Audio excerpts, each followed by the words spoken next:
welcome to our review for Fantastic Beasts and Where to Find Them. Connor, what is this movie about? Fantastic Beasts and Where to Find Them is it's the Harry Potter spin-off, and it's Newt Scamander, played by Eddie Redmayne, who brings a case of magical creatures, and a mishap between a Muggle. They both switch briefcases on accident, and he opens his briefcase thinking it's his, and lets these magical beasts loose. But then a dark wizard tries to use this as a sort of excuse instead of something else that's really bad going on. Yeah. So, yeah. Yeah, so I think I can both say that we both have a lot of nostalgia with Harry Potter. Yes. Personally, my sisters watched this movie endlessly. Every single day that I came home, they'd be watching it. They'd be marathoning it. They'd be reading it. They'd be doing anything Harry Potter related. They both love it. And in fact, I have a lot of people around me that love Harry Potter. I even had my own wand handcrafted and made from somebody. Everybody that I know loves Harry Potter, and I'm surrounded by Potterheads every single day. Yeah, and you're the same way? But I am one, so, yeah. Here's the thing, I don't view the Harry Potter movies as amazing movies. Yeah. They're entertaining, but the books are much better, and I know I sound so cliche for saying that. Yeah. But the books were better, but, they're all good movies. Yeah. And, well, other than, personally, I don't like The Philosopher's Stone, but I did rewatch each and every Harry Potter movie leading up to this, and I was surprised how much I liked certain ones and how much I didn't like certain ones. I honestly hated Chamber of Secrets before rewatching it. Really? Yeah, I honestly did, and Harry Potter and Part 1, that went way down upon rewatch, because I realized that pretty much half of that movie is just them sitting around. Really? So, there's very interesting things about the Harry Potter franchise, and I can say that this one I definitely think is interesting, and I think it's a nice installment with the Harry Potter franchise. Yes, I was really anticipating this movie, and it kind of went down the closer I got to it, because I just realized, wait, I'm not really nearly anticipating this as much as I am for La La Land, Arrival, and Nocturnal Animals and those movies. Yeah. Like, yeah, but was I disappointed? Not necessarily, but this movie surely could have been better. This was not a good movie. It was okay. Let's start with the good. The special effects, it just had a warm feeling. The special effects, the beasts were the best part of the movie. Yeah, they were all creative and all original, and honestly, I can't pick a certain one and say, I've seen that one done on screen before. They were all really, really creative, and I'm not sure if they took that from the book or not. Did you read the Fantastic Beasts little booklet? Yes, I did, but I'm sure a lot of them were in the book, but it was nice to see them on screen.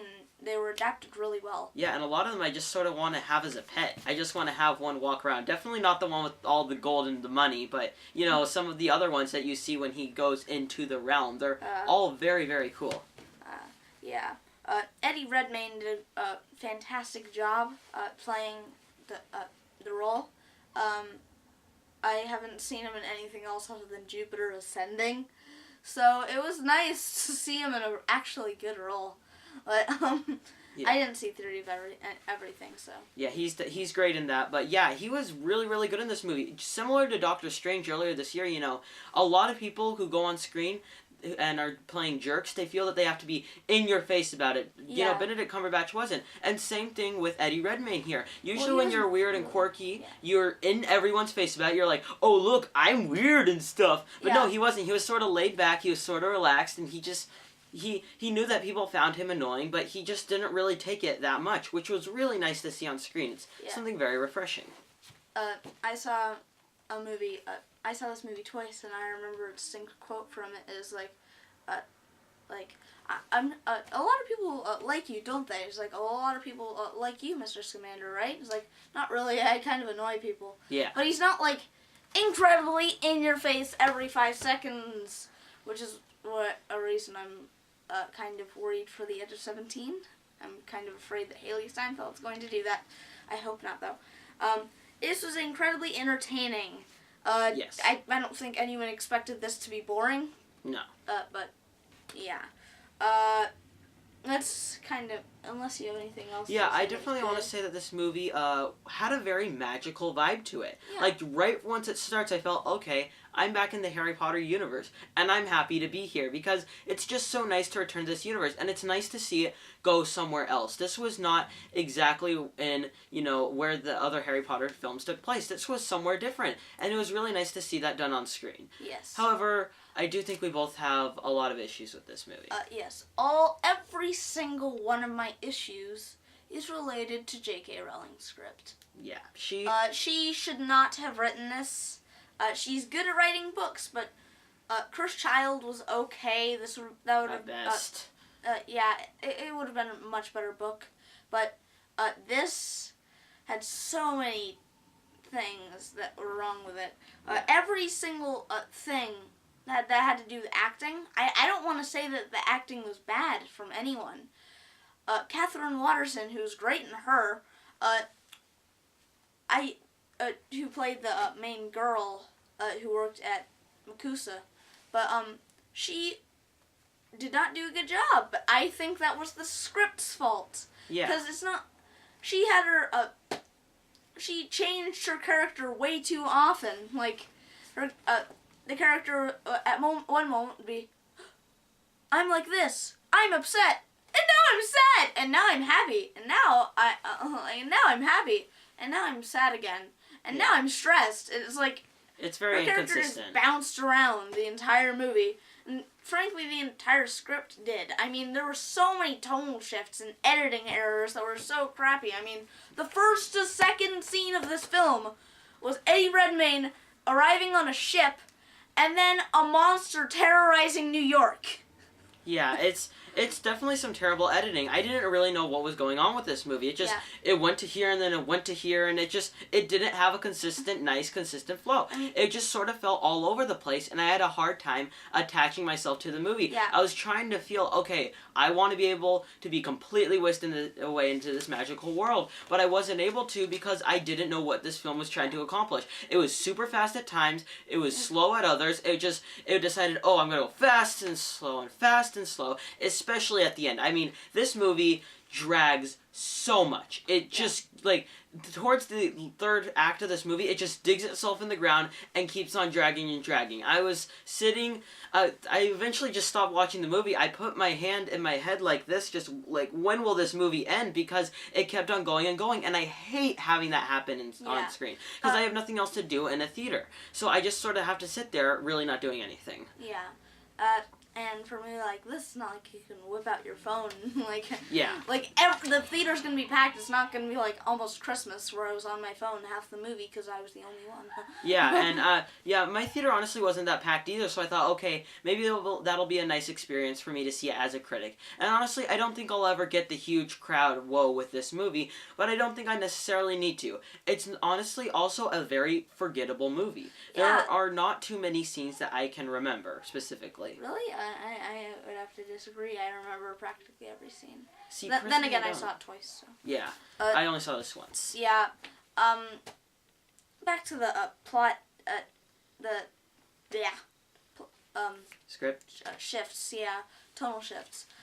When a magical scene of loving beasts being fed and just an overall happy vibe and a child being whipped are right next to each other, you've got a problem with your movie. Yeah. I mean, it was the happiest and saddest scene in the movie, right next to each other. Yeah, that was stupid. It had no consistent flow. And I also have to say with this movie, the villain was incredibly weak. It didn't know what it wanted to do. Practically all of them, to me, they all felt very weak. The subplot revolving around the villains, too, felt like nothing. It felt like, we're having this really fun story, really magical, and now we're going to go to here. And I was not engaged at all. In fact, I can't remember a single line of dialogue from those scenes. I can't necessarily remember what happened in those scenes, because I didn't care what was going on. I was just sort of aimlessly watching it. It's like when you're reading a book that's boring, and eventually while reading it, you think about something else, but you're still reading the words. That's how I felt about the villain scenes. I do have to say a lot of actors were wasted. Ezra Miller is a great actor, but in this movie, he plays this, and I show no emotion, and I just do this the entire movie, with the occasional this. And he did a really good. When he was really sad, he did a phenomenal job. But the entire for almost all of the movie, he was just like this. Mm-hmm. Like the entire it was obnoxious. It was like it's. And there are some not so good actors, like the president of Makusa, Yeah. who are like terrible actresses. They get like 20 times more lines. It's like, yeah. Yeah. And another thing that really bothered me about this film were the plot conveniences. It's like, hey, you know that thing that would never happen in real life? Yeah, that happened, so that can happen.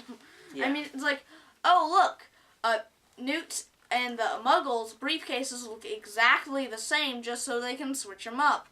Oh look, hey, let's apparate through the entire movie, and the second we're in jail, let's not apparate. Yeah, and also just what happens at the end of this movie in order to make certain people forget was absolutely moronic. Oh my god, yeah. What were they thinking with that? That was such a Deus Ex Machina. It literally came out of nowhere. Absolutely frustrating. Yeah, that wasn't explained at all. It was, yeah. And I do have to say, this film was incredibly predictable. I mean, from the first shot, I predicted what the villain twist ending would be. I predicted it from the first shot of the villain. You did? Yes. I honestly thought it was didn't find incredibly obvious. I honestly didn't find that film to be that predictable. I thought that there was a certain creative vibe to it. I would like to spoil it at the end of the, after we give our scores, because I kind of have to spoil it. But, yeah, do you have anything else to say? I don't necessarily have more to say. I do have to say, for the first 2 acts of this movie, I was really enjoying it. I was whisked away in this magical world. Of course, they were occasionally going to that really bad subplot, but just some of the scenes I really, really liked, and I did really, really enjoy Fantastic Beasts for its first 2 acts. I'd buy this movie just to watch those again, because those filled me with so much joy. It was so nice to be whisked back away in the world. I thought for a second, this may even be one of the best Harry Potter movies, and then when the 3rd act comes, it just keeps on dragging, keeps on getting messier and messier and messier, and honestly, it was a huge letdown. I didn't have a huge anticipation level for this movie, but I was still generally excited for it, which was why I was let down, and that's why, in the end, I think I would give it Fantastic Beasts and Where to Find Them a 6.5 out of 10. So, if I had to describe this film in a sentence, it would probably be it's cheesy and I love it. I mean, it's incredibly entertaining. I'm probably gonna buy it. But, I just, yeah, I kind of agree with you with a lot of the stuff you said. I mean, it is not a good movie, but it's entertaining. So, I would give this a 6.5 out of 10. 6.5? Give it the same score. Good question, yeah. Yep. So, alright, well, spoiler time? talk in 3, 2, 1. So, what happens is, Colin Farrell is secretly Johnny Depp, Grindelwald. But, here's the thing. When you're trying to make it a twist that your villain is the other villain, how about you don't make them have the exact same haircut Yeah. and have the exact same shot from the back? I'm not kidding. You don't see Grindelwald's face, you just see the shot of his hair that's white from the back. And the first shot of Colin Farrell is the exact same hair, but it's brown. Yeah. So I was like, oh, is that other guy? Is he in hiding? Oh, yeah, he's just hiding Colin Farrell. But, something I actually liked about this movie that I couldn't really say before, was that it tried to make it absolutely blatantly obvious who the, whatever thing, Obscurus was. And it was like, hey, it's the little girl. Hey, it's the little girl. At least that's what I felt it was trying to do. And then when it wasn't the little girl, that was a relief to me. Because I was like, oh my god, if it's seriously the little girl, that's just going to be so terrible. Yeah. Because, like, what happens in this film is that,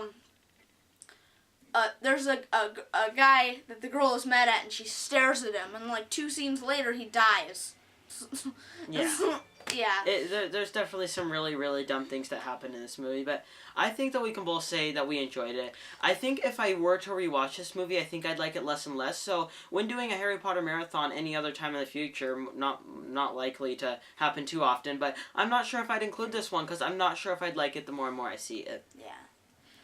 So I guess that concludes our review. It does. I'm Connor Gilbert. And I am Robert Burke. This will be the Cover Critics. Good.